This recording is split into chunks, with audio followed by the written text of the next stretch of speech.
Hey everyone, SW Nation here, and welcome back to a brand new Falcon and the Winter Soldier video here in the channel. Today I would like to stop and take the time to rank all 11 characters inside of Falcon and the Winter Soldier, whether that may be a villain or a hero, ranked from the worst to the best. Please know that everything that I will say in this video is just my very own opinion. My list is certainly not the right list, it is just my list, and you're free to comment down below your ranking of all 11 Falcon and the Winter Soldier main characters ranked from the worst to the best, just like me, or you could just do your favorite. Please don't forget to check out that Twitter, it's going to pop up on your screen right now. Like, comment, and subscribe, guys. Without further ado, let's just move right into our ranking. Kicking off my list at number 11 for me has got to go to Batroc the Leaper. Now, he's not really called the Leaper inside of the show, but I still like this character. I mean, I just like seeing him inside of the show because as a big fan of everything Captain America the Winter Soldier, it was great to see Batroc here. And I love the fact that every time when Falcon fought him, Batroc always bested him. Like, it wasn't like Falcon when he put on the Captain America suit or like had the shield. It wasn't like he just was automatically able to defeat Batroc. No, he had struggles, and though he did have the advantage with the shield, it still meant nothing because Captain America barely defeated Batroc. So I really do like the combat that they do with him, but other than that, they do nothing with him. Kicking off my top 10 list has got to go to Torres. Now, I already know all of the comic book things with like him turning into the Falcon and stuff like that. Hopefully they don't do that inside of the MCU, but if they do that inside the MCU, I won't bat an eye at that because, I mean, he's fine. I like the actor that plays him. He's just there to deliver exposition and deliver information to Sam about the Flag Smashers, and also he does seem like a friend, a nice acquaintance to Sam, so I just can't wait to see more of him inside of the MCU if we are going to see him. Coming in at number 9 for me has got to go to Io.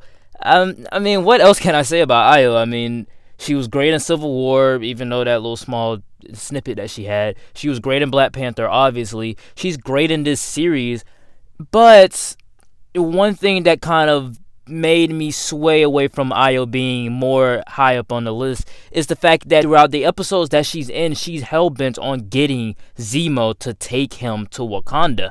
Bucky let him out, so she is hell-bent on getting him. He is the guy that killed King T'Chaka, the same king that trusted her and the Dora Milaje to protect him. I don't really like the idea of the Wakandans taking Zemo to the raft. Obviously, it's going to be something that they're going to do with this idea, but the fact that Io just threw everything out about her being so determined to get Zemo to either kill him or take him to Wakanda, only to have her show up at the end of the series, all of that fighting, putting off Bucky's arm, which was a very cool moment. Like, she has very cool moments. I like her inside of the show. I like her as a character, the cameo, but I just wish that it wasn't retconned to take Zemo to the raft just so then he can be inside of the Thunderbolts if they are going to make that. Coming in at number 8 for me has got to go to Karli, the leader of the Flag Smashers. I love the Flag Smashers look. I love their motivation, but I just do not like the actions that they do with them. I really did enjoy Karli at the beginning of the series. I thought that her movement was actually pretty good. The moment that you understand what she's trying to do, she wants to get medicine to help these refugees that are sick that got pushed out of their homes once 3 billion people came back. Yes, to us inside of Avengers Endgame, that's a triumphant moment.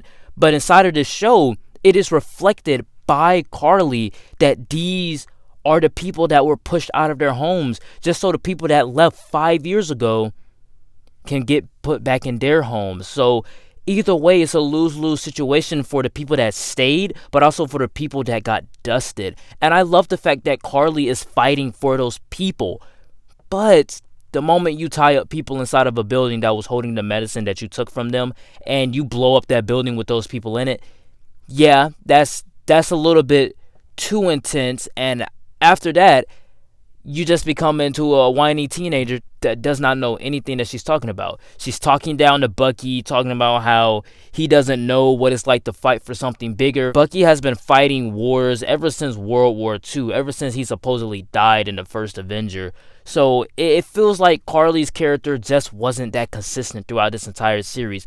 I loved what they were going for, but the execution of it just wasn't there yet. Also, am I the only one who didn't feel anything when Karli died and that it felt satisfying? Coming in at number 7 for me has got to go to Lamar Hoskins, Battlestar. I love this character for a number of reasons, mainly because he is kind of like the angel on John Walker's shoulder. He's calming John Walker down. He's being there for him. They're having little conversations. They're asking philosophical questions with each other. Would you take the serum or not? And he just feels like he's a true friend to John Walker. But I think that a negative here is the fact that he just comes off as the sidekick, and he feels more like that sidekick, and they kind of push him as that sidekick rather than his own character. But I do love everything that they did with Lamar Hoskins, especially when he died, and that helped bring up John Walker's character a lot for me. Coming in at number 6 for me has got to go to Sharon Carter. Now, this is actually the first time that we ever got a hero turned villain. I mean, besides Wanda, but we don't know if she's a villain or not. She did bad things. But I feel like this is one of the true natural progressions of a character. Number 1, Sharon. She broke the rules. She broke the rules of the government. She got the shield. She got the wings. All because she believed in what Steve was trying to do. She believed in everything in that. But the interesting thing about it is that she didn't get pardoned. She didn't get dusted. She wasn't in America during the whole Thanos siege on Earth. She was still on the run for 7 years. She was on the run, almost a full decade. And I thought all of that was a natural progression into her being the power broker. If you're a person that broke the rules for something that you believed so heavily in, that you served your country the fullest ability that you could, and then they just turned their back on you. I thought all of that was played nicely with the Sharon Carter character, but the power broker situation did feel a little bit predictable, but I still liked what they did with the power broker. It made sense why Sharon would do it. It was a bad, it's a bad idea, but it makes sense. It makes sense in the story that they were trying to tell with Sharon Carter. Kicking off my top 5 list has got to go to Baron Zemo. Zemo does feel a little bit retconny inside of this series, mainly because in Civil War he was so serious. He was hell-bent on getting Bucky to disband the Avengers. He wanted to just break up the Avengers. And in this one he's talking about Turkish delights, messing around with Sam and his TT, and he's rich now. He's a baron. He got money. He got an Alfred. But one thing that I really did enjoy about Zemo was that he was interesting. It wasn't in a sense that he was hilarious, he was funny, because not every joke of his landed, but I just like the fact that he was a true believer in what he believed in. Karli was too, but I just felt like her character was just so inconsistent. With this, yeah, he may be lightened up a little bit, but then again, in Civil War, his mission was the only thing that mattered. And inside of this series, his mission to end all super soldiers, or to destroy the super soldier serum, is the only thing that matters. And he does that. So I love the fact that his character feels consistent, but I also love the little balance scale of him being good but also being evil at the same time. It keeps you on the edge of your seat sometimes. Also, just to give us a little bit more entertainment value from Daniel Bruhl, I thought all of that was played nicely, and his chemistry with Sam and Bucky just worked for me on so many levels. And him putting on that purple mask was just so cool. But yeah, like I said, he was a true believer in what he wanted to do, and he did it in the end with, his Alfred blowing up the truck full of super soldiers. Coming in at number 4 for me has got to go to Isaiah Bradley. Now, if it wasn't for my top 3, Isaiah Bradley would be at number 1. But I just love the juxtaposition of his backstory, of his origin. Number 1, it's exactly like Steve Rogers, but except the skin colors are changed. The pigment of their skin have been changed. So Isaiah Bradley gets thrown in prison for going out, disobeying orders, and going out to bring those troops back home. Steve does it. He comes back home and he gets this. Hey! Let's hear it for Captain America! But Isaiah Bradley gets thrown in prison. And I love the fact that they tackled this race theme in such a natural way that didn't feel like it was pandering. It didn't feel like it was being forced, because everything that they showed with Isaiah Bradley, that stuff most likely happened in the comic. And number 2, it makes sense why this man, a man from that period of time, would not be allowed to be Captain America. Why that man would still be around today because of the super soldier serum. Why his history was just thrown underneath the rug because he was a black man in that time. And I think that it creates a nice little parallel to America back then, but also with the parallel of John Walker to America now. Although when we first got introduced to him, he did feel like just a grumpy old man, but once we got into episode 5 and learned more about his backstory and his history, it just becomes this tragic story of how America was then versus how America is today. Kicking off my top 3 list has got to go to Falcon or Captain America or Sam Wilson, whichever. I mean, I loved Sam Wilson inside of this series. I think my top 3 are all just great characters that I love. Actually, top 5 is the great characters that I love. Matter of fact, top 6, top 7, because I feel like Sam Wilson inside of this series feels so different, but also very, very consistent with what we know about Sam. He is a diplomat. That's what we know about him. And I love the fact that instead of confronting Karli first with his wingsuit out, with his guns, like he did in almost every Marvel movie, he confronted her with nothing but his jacket on and talked to the kid. He talked to Karli, and he tried to understand why she was doing this, to get inside of her head. That speech at the end, a lot of people are not going to like that. I personally didn't find a big problem with it when I first watched it because this is what Sam does best. We know that he does things like this, talking to people, communicating, articulating.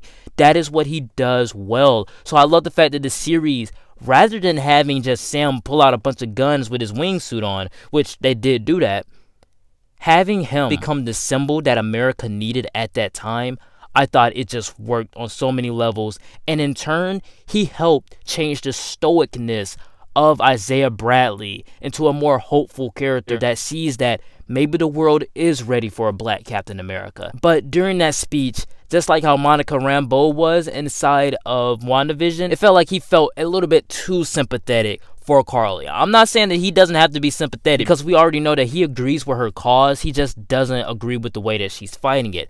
But I feel like he felt a little bit too sympathetic for her. He felt a little bit too forgiving for her. But all in all, Sam Wilson was a great character inside of this series. My runner-up at number 2 has got to go to John Walker, Captain America. I mean, if anything that this character and this show shows us is that no one is going to replace Steve Rogers. Steve Rogers is Captain America, Steve Rogers is Captain America. And no matter how much they push the Sam Wilson is now Captain America thing, I totally agree with that. I love Sam Wilson being as Captain America.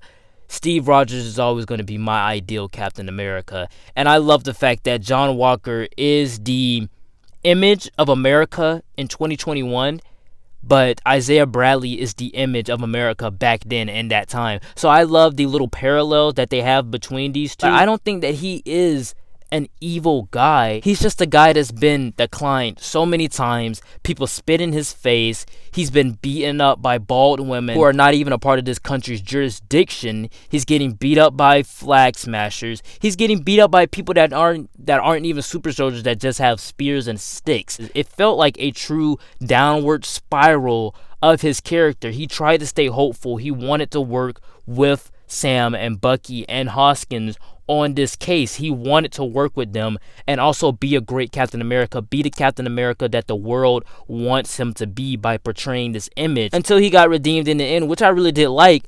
But I also kind of wish that if they would have just gave us U.S. Agent for the season finale instead of having it for the end of the season finale, I think that it would have been so much better, because where do you go from here now? John Walker just redeemed himself. You guys just did an air quotation marks redemption arc for this character, but then at the end of the episode, you show him inside of the U.S. Agent suit, which U.S. Agent is a villain. Am I not correct? So I don't know what they're going to go with John Walker, but I just think that his character was just so great because it's so relatable. If I was given the shield and somebody told me to go out there and be Captain America, I would feel the pressure too. I would feel overwhelmed, and after everything that John Walker went through inside of the show, who can blame him? But coming in at my number 1 has got to go to Bucky Barnes, the White Wolf, or the Winter Soldier, whichever name you want to call him.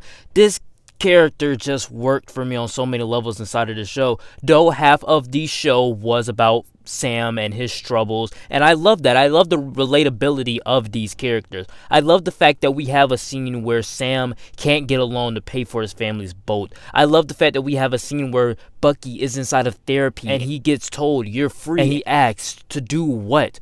What is he free to do? And I love that because in every film that we're in, Bucky is fighting a war. Now we see him going through therapy because he's flushed of that brainwashing, but he has nothing to fight. He has nothing to live for, and the only thing that is keeping him going is Steve Rogers' shield. The fact that Steve Rogers believed in him is the reason why he keeps going and he keeps fighting. And I love that character arc for Bucky inside of this. I love the scene where he's walking past the police officer and the police officer just says Sergeant Barnes. I think that was just a nice touch there. I also love the fact that everything going on with Bucky inside of the show is very consistent with what we know about him from the films. He is a true believer of that shield, and once Sam gives away that shield, he feels like he has nothing left. He feels like he doesn't have his family because that shield is the closest thing that he has to a family. That shield is the closest thing that he has to his old life. You wrap all of that up, especially with the great acting by Sebastian Stan, the chemistry between him and Sam Wilson, the relatability, the way the camera is always so close and so personal to his story and his art, just like how it is with Anthony Mackie, and also just the way that Bucky interacts with everybody around him. Bucky Barnes, to me, was the best character of the show right after episode 3. This is why he has to come in at number 1. Alright guys, that is it for the ranking. Please note that everything that I did say in this video was just my very own opinion. My list was certainly not the right list, it was just my list. And you're free to comment down below your ranking of all 11 main Falcon and the Winter Soldier characters ranked from the worst to the best, just like me. Or you could just do your favor. Please don't forget to check out that Marvel playlist up above that has everything Marvel related that I have on my channel. Don't forget to check out their Twitters, they're going to pop up on your screen right now. With that being said, like, comment, and subscribe, and I will see you all next time. Peace.